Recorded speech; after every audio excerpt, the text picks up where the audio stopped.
పూర్వకాలంలో సముద్ర తీరంలో ఒక గ్రామం ఉండేది.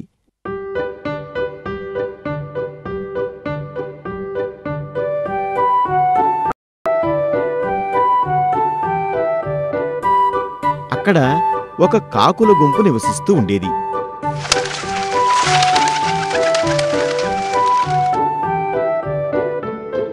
ఆ కాకుల గుంపు తమలో తాము ఎవరు వేగంగా ఎగురగలరు, ఎవరు ఎక్కువ దూరం ఎగురగలరు ఇలాంటి రకరకాల పందాలు కట్టుకునేవి.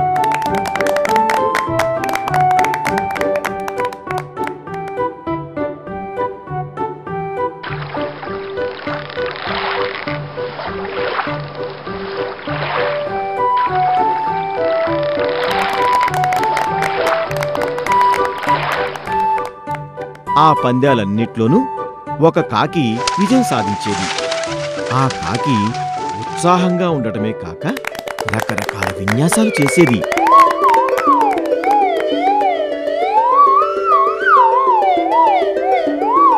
కాకి పక్షుల్లోకెల్లా నేనే గొప్ప అనే అహంతో ఉండేది.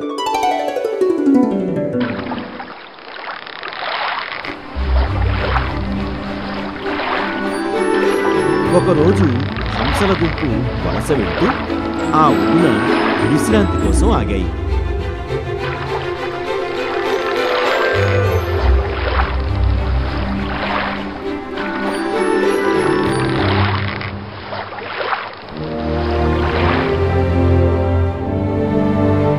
మనము ఇక బయలుదేరదాము.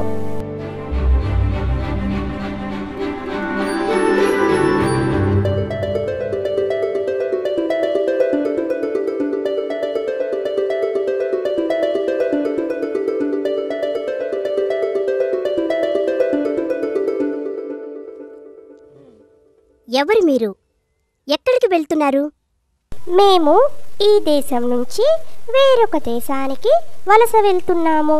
వేసవి కాలం తర్వాత మరలా తిరిగి వస్తాము. నేను ఎగరగలిగిన దూరం కంటే ఎక్కువ దూరం వెళ్ళగలరా? నీతో మాకు పోలిక ఏమిటి? మేము చాలా దేశాలు ఎగురుతూ వెళ్తాము. అయితే నువ్వు నాతో పోటీ పడగలవా? నీవు కాకివి, నేను హంసని. నీకు నాతో పోటీ ఏమిటి? నీ వారితో పోటీ పడు. నువ్వు ఓడిపోతావని భయపడుతున్నావు, అందుకే ఇలాంటి నీతి వాక్యాలు పలుకుతున్నావు. సరే,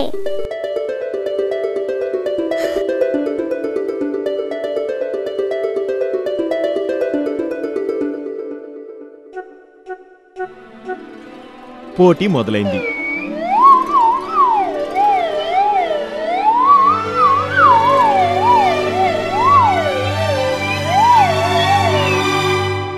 కాకి రకరకాల విన్యాసాలు చేస్తూ ఎగురుతోంది.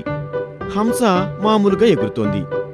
కొద్దిసేపటి తర్వాత కాకి అలసిపోయి విన్యాసాలు ఆపి నెమ్మదిగా ఎగరసాగింది.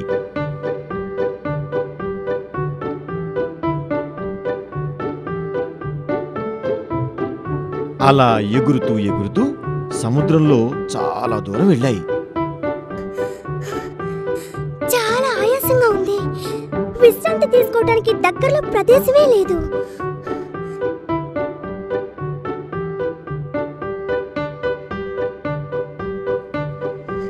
అయ్యో, కళ్ళు తిరుగుతున్నాయి. రక్షించండి, రక్షించండి.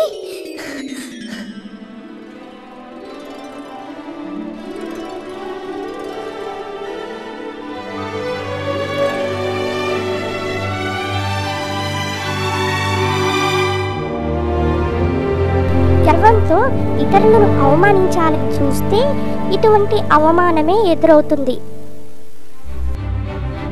ఎప్పుడు మనమే గొప్ప అన్న అహం పనికిరాదు.